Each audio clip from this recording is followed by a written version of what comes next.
अगर आपका मन आपकी बात मानता, क्या आप चिंता पैदा करते? आपको चिंता है, उसे जाने देने की कोशिश कीजिए। क्या ये चली जाती है? साधारण सी सर्दी भी नहीं जाती, आप कहते हैं जाओ, क्या ये चली जाती है?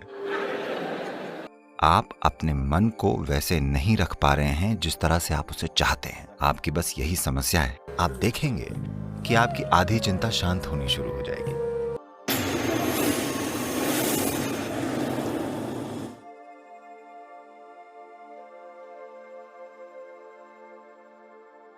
अगर आपका मन आपकी बात मानता, क्या आप चिंता पैदा करते?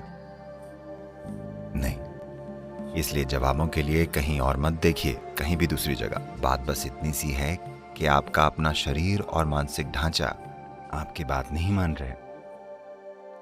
तो आपने बहुत सी बातें कही, मैंने कोशिश की, और ये पूरी कैलिफोर्निया में जो बड़े बड़े शब्द घूम रहे हैं, खासतौर पर उसे सरेंडर करने के बारे में, इसे जाने देने के बारे में, ऐसी किसी चीज ने एक भी व्यक्ति के लिए काम नहीं किया है कभी भी।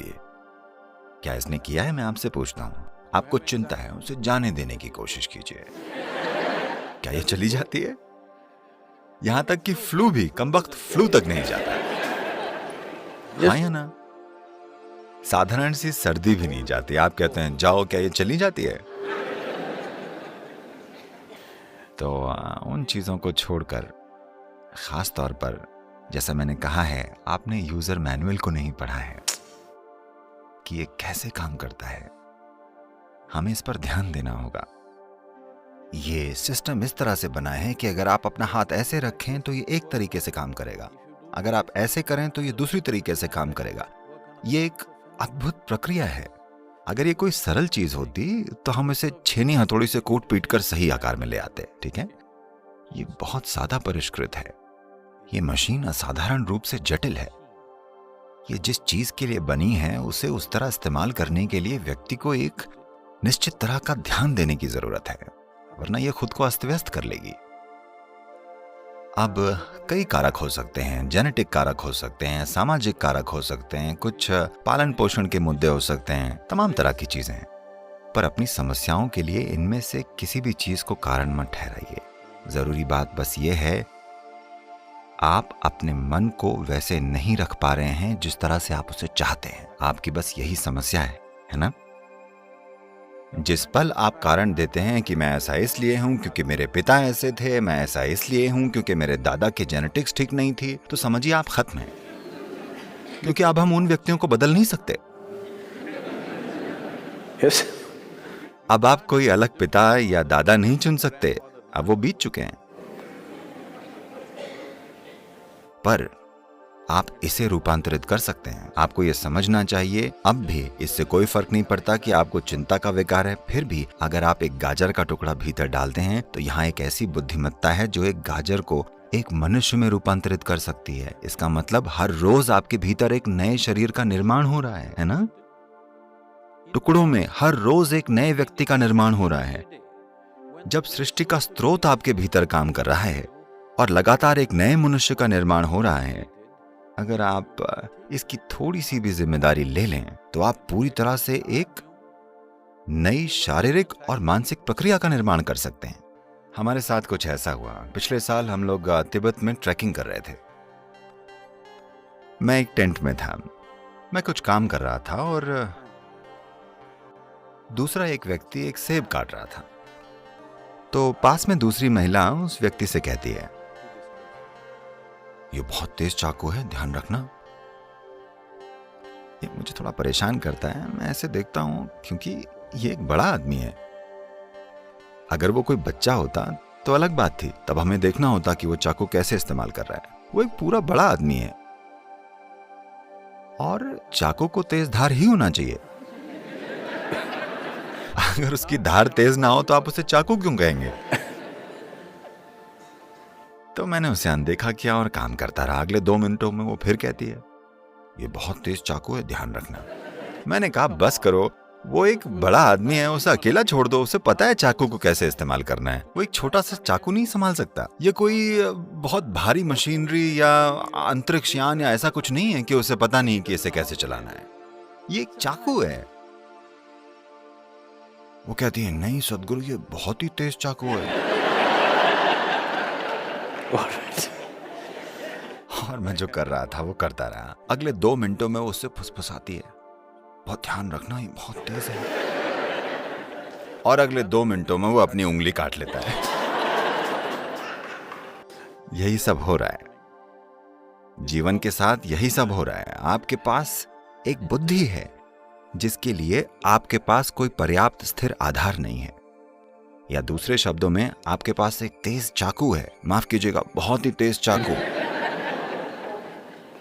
आपके हाथ में एक बहुत ही तेज चाकू है पर आपका हाथ स्थिर नहीं है। जरा देखिए, ये आपका ही मन है जो सारी पीड़ा पैदा कर रहा है ना? हाँ या नहीं? तो आपके पास है बहुत तेज चाकू है, ये जितना धारदार होगा उतना ही आप खुद को काट लेंगे। तो हमें चाकू को कुंद नहीं करना है, हमारे पास बस एक स्थिर हाथ होना चाहिए, है ना? इसके बारे में कुछ नहीं किया गया है। लोग इन तमाम शांतिकर दवाओं और बकवास के साथ जो आप लेते हैं उससे चाकू को कुंद करने की कोशिश कर रहे हैं। चाकू को कुंद करना हल नहीं है, क्योंकि अगर आप अपने होने की संभावना को ही कम कर देते हैं तो सब ठीक होगा। अगर हम आपका आधा दिमाग हटा दें तो आप काफी शांत रहेंगे, क्योंकि चिंता पैदा करने के लिए थोड़ा दिमाग लगता है। अगर हम सचमुच में आपका आधा दिमाग हटा दें तो आप काफी शांत रहेंगे और आप असल में खुश भी रहेंगे। आपको कुछ भी परेशान नहीं करेगा, आप ठीक हैं, सही है ना? पर यह वो नहीं है जिसे हम खोज रहे हैं। मनुष्य जो खोज रहा है वो किसी तरह असीम होना है, किसी तरह। और अगर ऐसा होना है तो आपको एक स्थिर आधार बनाना होगा। चाकू को हटाने की जरूरत नहीं है, चाकू को कुंद करने की जरूरत नहीं है, बस हाथ को स्थिर रखने की जरूरत है ना? कोई प्रक्रिया नहीं करनी है। to do that.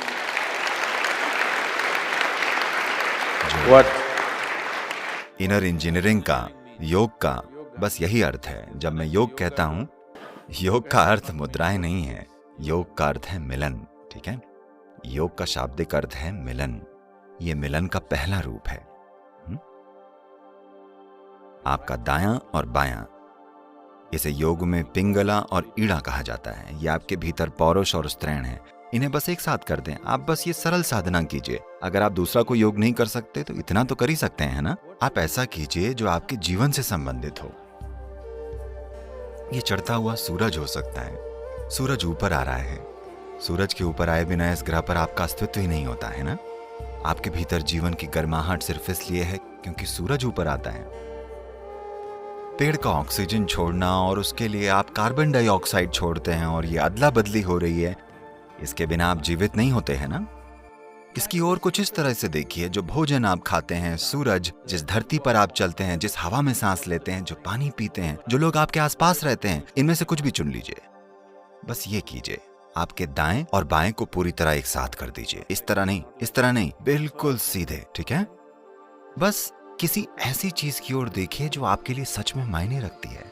शायद सूरज, शायद आकाश, शायद बादल, शायद एक पेड़ या कोई व्यक्ति, शायद एक बच्चा, एक जानवर, कोई मायने नहीं रखता कि क्या। बस उसकी ओर देखिए। लगातार 10-12 मिनटों तक दोनों हाथों को जोड़े रखिए। आप देखेंगे कि आपकी आधी चिंता शांत होनी शुरू हो जाएगी। क्योंकि वास्तव में संघर्ष ये है कि आपके भीतर 2 आयाम हैं। मैं इसके विस्तृत विवरण में नहीं जाना चाहता, क्योंकि योग, शरीर विज्ञान इसके बारे में विस्तार से बताता है। लेकिन सरल शब्दों में कहें तो आधुनिक चिकित्सा विज्ञान आपको बता रहा है कि एक दायां दिमाग है और एक बायां दिमाग है, ठीक है? बस इन दोनों चीजों को एक साथ रख दीजिए। ऐसे किसी भी चीज की ओर परम प्रेम और प्रशंसा से देखिए जो आपके लिए मायने रखती है। वो आपकी पत्नी हो सकती है, आपके पति हो सकते हैं, आपकी संतान हो सकती है, एक पेड़, एक कुत्ता, आकाश, सूरज, चांद, इनमें से हर चीज आपके जीवन के लिए जरूरी है। क्या ऐसा नहीं? हाँ, आप इनमें से जिस भी चीज के साथ जुड़ाव महसूस करते हैं, इन दोनों चीजों को एक साथ रखते हुए उनकी ओर परम मधुरता से देखिए, ये पहचानते हुए कि वे आपके लिए कितने जरूरी हैं। कई चीजें बदल जाएंगी। ये योग का पहला रूप है। अगर मैं ये करता हूं तो ये मुश्किल हो जाता है। और नमस्कार करने के कई तरीके हैं, इस तरह, इस तरह, इस तरह। ये सबसे सरल चीज है। यहीं से शुरू कीजिए, ठीक है?